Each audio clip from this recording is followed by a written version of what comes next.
Delight IAS पर आप सभी का एक बार फिर से बहुत बहुत स्वागत है। तो जिस चीज़ का इंतज़ार काफ़ी लंबे समय से मिडल ईस्ट के बहुत सारे लोगों को था कि ऐसा कुछ होने वाला है, वही चीज़ अब कल देखने को मिली है। ईरान की तरफ से एक बड़ा हमला जो है वो इजराइल के ऊपर किया गया है ना।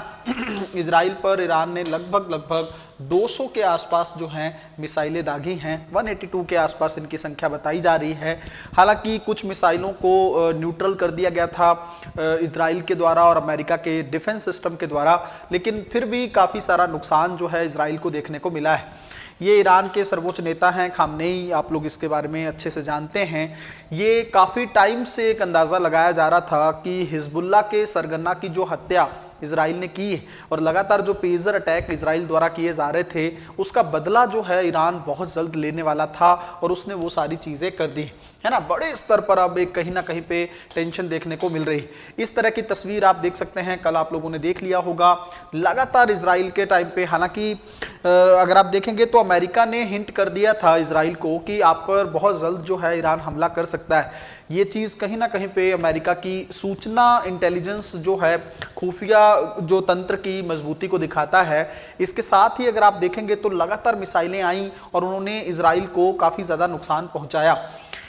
अब आप देखो, सबसे पहले कुछ चीज़ें हैं। ये मैटर हुआ क्या है और इसके आने वाली चीज़, अब ये कहाँ पर जाकर ये वॉर, क्या अब सच में ईरान और इजराइल के बीच में वॉर छिड़ चुका है और अब कौन कौन से ऐसे प्लेयर हैं जो इस क्षेत्र में एंटर हो चुके हैं। सबसे पहले तो आप कुछ चीज़ों की लोकेशन जरूर याद रखो, है ना। इवन यहाँ पे आप देखोगे, ईरान का कहना ये था, ईरान का, कि ये जो बेस है जिसको नेवातिम एयर बेस के तौर पर कहा जाता है, यहाँ से ही जो विमान था जिसने हिजबुल्लाह के कमांडर को मारा था, उसने यहीं से उड़ान भरी थी। तो ईरान ने दावा किया है कि मैंने इस एयरबेस को पूरी तरीके से डिस्ट्रॉय कर दिया है ना। तो प्री के पॉइंट ऑफ व्यू से आपको इस चीज़ को याद रखना है। दूसरा, जेरूसलेम में भी नुकसान पहुंचा है। इवन इजराइल ने तो इसी की वीडियोस को वायरल किया है, दिखाया है, उसने पब्लिक किया है कि किस तरीके से ईरान ने जेरूसलेम पर हमला किया है। आप लोग जानते हैं कि जेरूसलेम जो है यहाँ पर पवित्र स्थल है, ना केवल यहूदियों के लिए, मुस्लिमों के लिए, बल्कि ईसाई लोग भी इसको काफी पवित्र स्थान मानते हैं, है ना। तो इजराइल कहीं ना कहीं पे इसको दिखाकर, इस तरह की वीडियोस को दिखाकर ईरान के अगेंस्ट जो है जनमत तैयार करना चाहता है ना। ये कुछ स्थल हैं जिसको आपको याद रखना है। डेड सी वाला सेगमेंट भी आप देख सकते हैं। इसके अलावा कुछ और चीजें हैं जो मैप में आप लोगों को याद रखने की जरूरत है। यहाँ पे देखेंगे आप लोग, जैसे ये डेड सी है, यहाँ पे तेल अवीव, यहाँ पे भी काफी ज्यादा नुकसान देखने को मिला है। ये गाजा स्ट्रिप है ना, ये हाइफा है, कुछ ये गोलन हाइट्स जो है, जिसको अभी इजराइल ने अपने ही मैप में दिखाया था, है ना। सीरिया के पास है ये क्षेत्र, लेकिन इजराइल अपने कंट्रोल में दिखाता है। तो कहीं ना कहीं पे ये कुछ मैपिंग के पॉइंट ऑफ व्यू से चीजें आप लोगों को याद रखने की जरूरत है। ये पूरा मैटर अगर आप देखेंगे, है ना, काफी लंबे समय से ये कहानी चल रही है ना। एक समय था जब इजराइल और ईरान दोस्त थे, लेकिन 1979 में जब आप देखते हो ईरान में जो इस्लामिक क्रांति होती है, खामनेई जब सर्वोच्च नेता के तौर पर उभर कर सामने आते हैं, तो इजराइल और ईरान के बीच में लगातार जो है एक दुश्मनी क्रिएट हो जाती है। और यह तब और ज़्यादा बढ़ जाती है जब इजराइल को यह समझ में आता है कि ईरान उसके खिलाफ जो है प्रॉक्सी क्रिएट कर रहा है ना। प्रॉक्सी कैसे? जैसे हिजबुल्लाह को क्रिएट करना, जैसे हाउती विद्रोहियों को यूज करना, जैसे हमास को खड़ा कर देना, इस तरह की चीजें कहीं ना कहीं पे ईरान प्रमोट कर रहा था इजराइल के अगेंस्ट। अब आपको पता है पिछले साल हमास ने हमला किया था इजराइल पे, है ना। 300 से ज्यादा के आसपास मिसाइलें दागी थी, तब से ये कहानी स्टार्ट हुई थी। और हमास के हमले के बाद लगातार इजराइल जो है ताबड़तोड़ जो है वो हमले कर रहा था, ना केवल हमास पर बल्कि गाजा में और जो लेबनान में अगर आप देखेंगे हिजबुल्लाह पर भी उसने लगातार हमले किए। पेजर अटैक अभी आप लोगों ने कुछ दिन पहले हम लोगों ने इसके बारे में पढ़ा था, है ना। अब जो है इजराइल ने इवन हिजबुल्लाह के सरगना को मार दिया था इजराइल ने। अब पहली बार जो है, इवन ईरान ने कुछ समय पहले भी इन मिसाइलों को दागा था और ईरान ने उसको जो है एक ऑपरेशन का नाम दिया था। उस ऑपरेशन का नाम था ट्रू प्रोमिसेस 1। ये जो ऑपरेशन कल ईरान ने संचालित किया है, इसको ईरान ने ट्रू प्रॉमिस जो है 2 करके ऑपरेशन का नाम दिया है। तो ये प्रीलिम्स के पॉइंट ऑफ व्यू से इंपॉर्टेंट हो सकता है। इसमें अब हाल ही का घटनाक्रम क्या है, इसमें कई प्लेयर्स हैं, जैसे आपको मैं बताऊं कि ईरान ने पहले तो रूस को बताया इस हमले से पहले, है ना। पुतिन के बारे में आप जानते हैं कि कहीं ना कहीं पे वो ईरान हैं और उनको सूचित करने के बाद ईरान ने ये वाला हमला किया है। और जैसे ही इजराइल पर यह हमला हुआ तो यूएसए भी एक्टिव देखने को मिला इस मैटर में। अमेरिका ने कहा कि वो पूरी तरीके से इजराइल के साथ खड़ा रहेगा और जरूरत पड़ने पर वह ईरान पर अटैक भी करेगा। तो अमेरिका ने जैसे ये बात बोली तो आज सुबह जो है ईरान की तरफ से धमकी आई है अमेरिका को कि अगर आप इस युद्ध से दूर रहेंगे तभी आपके लिए ये अच्छा होगा। अगर आप इसमें एंटर करेंगे तो ना केवल ईरान इजराइल को नुकसान पहुंचाएगा बल्कि अमेरिका को भी इसका जो है दंड भोगना पड़ेगा।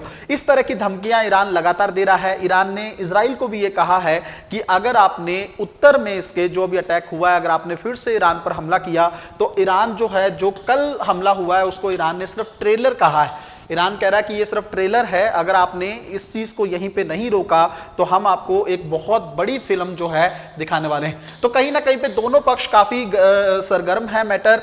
इजराइल के राष्ट्रपति का नेतन्याहू का ये कहना है कि ईरान को बहुत जल्द इसका जवाब दिया जाएगा और बहुत ज्यादा संभावना ये जताई जा रही है कि आज रात तक जो है इजराइल इसका जवाब दे सकता है। बड़ा हमला ईरान पर देखने को मिल सकता है। सबसे बड़ा इशू ये है कि जैसे ही ये सारी चीजें देखने को मिली, लगभग तेल की कीमतों में 4% जो है वो इजाफा देखने को मिला है ना। 4% जो है तेल की कीमतें बढ़ गई।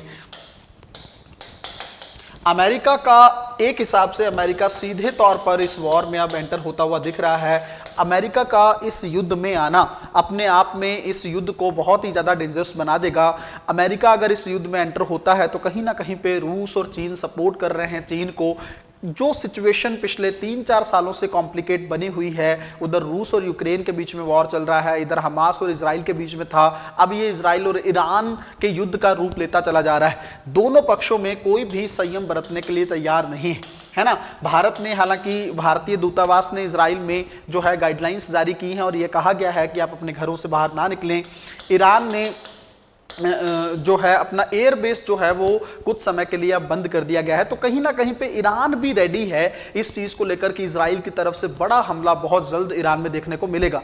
अगर इजराइल हमला करता है ईरान पे और फिर से ईरान बड़ा हमला इजराइल पे करता है तो कहीं ना कहीं पे यहां से तीसरे विश्व युद्ध की आहट सुनाई दे रही है ना। और बड़ी पावर्स अगर इसमें एंटर करती हैं तो ये युद्ध जो है, जो अभी एक क्षेत्रीय युद्ध है, ये अंतर्राष्ट्रीय तौर पर एक विश्व युद्ध के तौर पर कन्वर्ट हो सकता है। तो कई सारी संभावनाएं यहां से निकल कर आ रही हैं। कल की घटना जो है एक बहुत बड़ी घटना है ये। अच्छा, ईरान का ये कहना ये है कि मैंने हिजबुल्लाह का बदला लेने के लिए, जो मारा था उनका सरगना, उसका बदला लेने के लिए मैंने इस चीज को अंजाम दिया है। तो कहीं ना कहीं पे ईरान ने भी जस्टिफाई कर दिया है कि हिजबुल्लाह को वो सपोर्ट करता रहता है इजराइल के खिलाफ।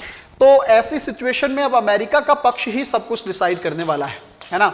अमेरिका का जो डिसीजन रहेगा, जो निर्णय रहेगा, वो बहुत ज्यादा इंपॉर्टेंट है। इवन अमेरिका ने ये तो बोल दिया है कि वो इजराइल के साथ है, पर सबसे बड़ी चीज ये है क्या अमेरिका इस युद्ध में सीधे तौर पर एंटर करने वाला है या नहीं करने वाला है। यहां से ये इस युद्ध की जो है रूपरेखा तय होनी। मेरा मानना यह है, भारत ने सभी पक्षों से संयम बरतने की अपील की है। आप लोग जानते हैं कुछ समय पहले भारतीय प्रधानमंत्री ने यूनाइटेड नेशन में शांति की अपील की थी कि सभी पक्ष जो हैं युद्ध की बजाय अगर पीस के बारे में सोचेंगे तो ज़्यादा बेटर रहेगा। पर विश्व जो है पीस कहीं से भी आती हुई नहीं दिख रही है। अमेरिका को थोड़ा सा संयम बरतते हुए, ना केवल अमेरिका को बल्कि रूस को थोड़ा संयम बरतते हुए इस मैटर को शांत करने का प्रयास करना होगा, वरना पूरे विश्व को इसका हर्जाना या इसका जो प्रभाव जो देखने को मिलेगा। मिलते हैं अगली वीडियो में, तब तक अपना ध्यान रखें, अपनी पढ़ाई को अच्छे से करते रहें। बहुत बहुत धन्यवाद।